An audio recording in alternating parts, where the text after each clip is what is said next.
magaalada London hooyo Soomaaliyeed oo leh 7 caruur ah ayaa kamid ah tagaasilayaasha shirkadda Uber-ka ee magaalada London ka shaqeeya. hooyadan oo lagu magacaabo Faiza Cabdi Ereg ayaa wariyaha VOA-da ee London Ridwaan Xaaji Cabdiwale waxay uga warantay shaqada Uber-ka iyo waliba waxa ku dhaliyay inay qabato. Assalaamu calaykum, magacayga waa Faiza Cabdi Ereg, waxaan u shaqeeyaa taxi company-ga Uber. waxaa leeyahay 7 caruur ah, marka kulay hadda waa ku faraxsanahay shaqadeeda. shaqooyinka kale aan qaban jiray iiga fududahay sida aan u arko. waa shaqo maaragtay oo u fudud macnaha hooyada sida aan dareemayo. waqtiga aragtid aad dooran kartid, inta waqtiga aragtid aad shaqeyn kartid, maaragtay maalinta aad rabin inaad shaqeysid aad gurigaaga joogi kartid. maalintii iskuul ranaan sameeyaa, minibus aan wadaa. subaxii ilmaha oo jiran ayaan iskoolada geeyaa dawladda. galabtiina waa ka soo wadaa. marka jaaniska yarka aan haysto waxa waaye hooyo guri ilmo sugaya waa ahay. marka intaas oo gurigeygan ka hagaag sameystaa. kadibna weekendiyaasha labada sabtida iyo xadda iyo jimcaha galabteeda waxaan u shaqeeyaa Uber-aas waqti badan siiyaa. hadda ayaamahan sidaasaan sameeyaa. marka weekii meeqa saacadood shaqeysaa? weekii waxaan shaqeeyaa ilaa 30 saac.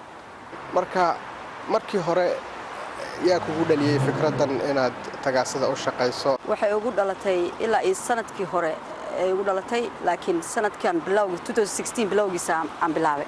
wallaahi aniga ilmo yar aan haystaa, wax ma soo baranin. jaaniska oo ku fikir kaliya waxay ahayd baawur wadi kartaa, marka ku shaqeysa baawurkaaga. taas ay ugu dhalisay inaan taxi la noqdo.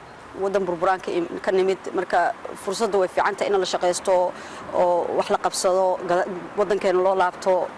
qof kasta shaqada wax ka fiican kulay ma jirto.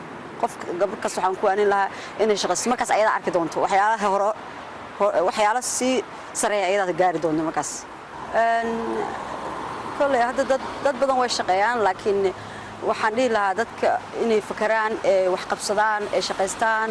qof kastana wax kasta waxa aaminsanaa inuu sameyn karo, wax inay isku dayaan, wax qabsadaan. maaragtay qof kasta oo ilmo haysta xitaa wuu shaqeyn karaa.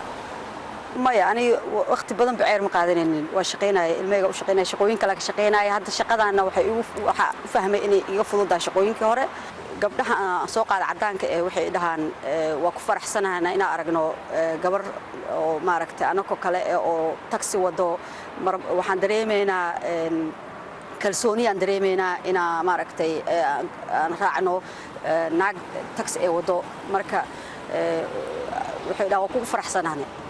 nimanka qaarkood waxay dhahaan maxaa ku dooratay shaqadan, ninkaaga ma ku ogol yahay oo kale. su'aalahaas waa la weydiiyaa maaragtay. marka waxaan dhahaa maaragtay wax kasta waa sameyn karnaa, qof kastana wuxuu sameynayo waa qaban karnaa. hadda waxaad ku haminaysaa marka muxuu yahay? aad ugu faraxsanahay shaqadan aan qabanayo. marka waxaan rabaa inaan sii wato intii Ilaahay yiraahdo.